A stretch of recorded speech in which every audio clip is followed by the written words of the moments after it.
অভিযোগটা ছিল যে তাদের 2 দিনে 2 লাখ সামথিং একটা বড় অ্যামাউন্টের বিল আসে, যেটা তাদের পক্ষে দেওয়া সম্ভব হয় না। এশিয়া প্যাসিফিক থেকে সমন্বয়ক। ঘটনার সূত্রপাত হচ্ছে ধানমন্ডি পপুলার হসপিটালে। ঘটনার সূত্রপাত এই ধানমন্ডি পপুলার হসপিটাল 16 জুলাই থেকে, যখন আমাদের বৈষম্য বিরোধী আন্দোলনের তারও আগে কোটা বিরোধী আন্দোলন থেকে শুরু হয়, তখন তারা সরকার পতন হওয়ার আগ পর্যন্ত এই হসপিটাল সর্বাত্মক ইমার্জেন্সি চিকিৎসা দিয়ে গেছেন। কিন্তু তারপর যখন সরকার পতন হলো এবং তারপরে যে পেশেন্টগুলো যারা সরকারি হসপিটালগুলোতে জায়গা পায়নি বা বিভিন্নভাবে চেষ্টা করেছিল, কোনোভাবে জায়গা পায়নি, তারা যখন এই পপুলার হসপিটালে, কারণ তাদের অবস্থা, তাদের শারীরিক অবস্থার অনেক অবনতির কারণে তাদেরকে সরাসরি আইসিইউতে ভর্তি করা বা এভাবে তারা প্রাণ নিয়ে আসেন।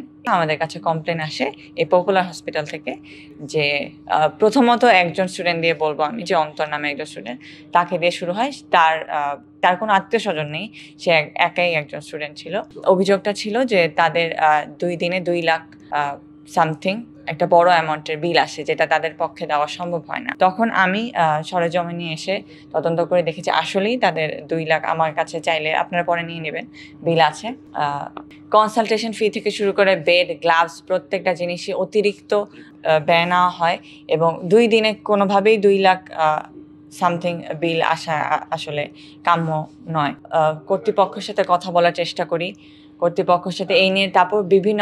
তারপর দেখা যায় যে পপুলারে শুধু যে অন্তর তা না, এরকম আরো অনেকেই আছে যাদের বিল 4 লাখ পর্যন্ত চলে গিয়েছে। 4 লাখ, 5 লাখ তারা অলরেডি জমা দিয়ে ফেলেছে এবং তাদেরকে প্রতিনিয়ত চাপ দেওয়া হচ্ছে যে আরো বিল, যাতে তারা যে বিলগুলো হচ্ছে আর কি, যাতে তারা দিতে। তারপরে আমরা যারা ছাত্র জনতারা আছি তারা উদ্বেগ প্রকাশ করি এবং তারা আবার পপুলার হসপিটালে, তখন অলরেডি 3 দিন হয়ে গিয়েছে, আমি বলছি স্বৈরাচারী সরকার পতনের পরের কথা, যখন অলরেডি 3 দিন হয়ে গিয়েছে, তখন আমরা সবাই ছাত্র জনতারা এসে কর্তৃপক্ষের সাথে একটা নেগোসিয়েশনে আসার চেষ্টা করি এবং আমার ব্যক্তিগতভাবে আমার সাথে যমুনা টেলিভিশন অনেক হেল্প করেছে, একটা প্রতিবেদনও গিয়েছে। অস্বাভাবিক বিলের ব্যাপারে পপুলার কি বলছে? অস্বাভাবিক বিলের ব্যাপারে যখন পপুলারের সাথে কথা বলা হয়, আমরা চেষ্টা করি কর্তৃপক্ষের সাথে কথা বলার, বারবার করে চেষ্টা করি, কিন্তু এই কথা বলতে বলতে তারা বিভিন্ন কথা ঘুরাতে যা হয় আর কি, ছাত্রদেরকে ডিরেক্টলি আমাদের কারোর সাথে কথা বলা বা বিলিং সেকশনে গেলে যে আমরা কোনো একটা অ্যামাউন্ট পাবো, তার আসলেই কতজন রোগী আছে ভর্তি যারা সরাসরি আন্দোলনভাবে, যদি কোনো জায়গায় গণজাগরণ হওয়া পর্যন্ত কেন জানি না কর্তৃপক্ষরা এটাতে শুনতে চায় না, কেন জানি না। তারপর যখন একটা গণজাগরণের সৃষ্টি হলো, তখন গত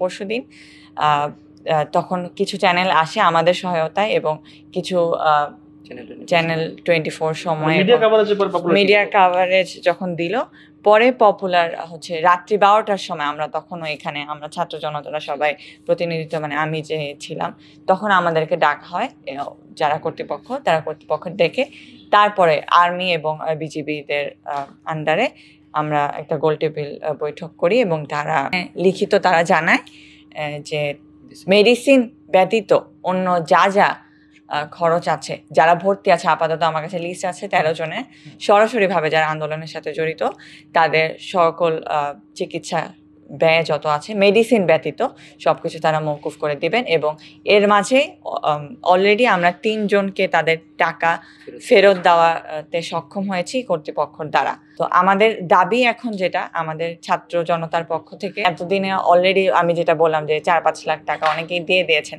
এই প্রত্যেকটা পরিবার, যারা 13 জনের কথা আমি বলছি, 13 জনের প্রত্যেকটা পরিবারই is not financially that stable. তো as they are not financially stable, তারা বিভিন্নভাবে তাদের কষ্ট করে টাকাগুলো দিয়েছেন।